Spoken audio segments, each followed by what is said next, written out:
expire na ba ang visa mo at plano mong mag-exit, naghahanap ka ng travel tourism na mura ang ticket at pwede mong itabi. Yes, available po tayo sa Pinnacle Tourism ng airport to airport or A to A, at meron din po tayong border to border ha. Sa A to A po natin available ang 30, 60 at 90 days na visa. Syempre sa border to border natin meron din po tayong 60 days available po dyan, ang Oman visa, UAE visa, two-way transport at border fee.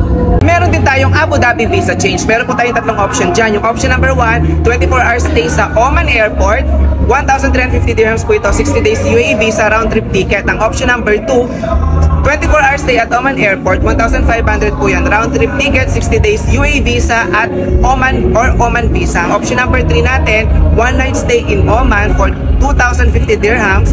Ang inclusions niyan, round trip ticket, 60 days UAE visa, Oman visa, airport transfers, 1 night stay in a hotel. Meals not included po tayo. At eto pa, marami tayong mga options dahil ang pinaka-last options natin for Abu Dhabi, visa holders only po ito ha.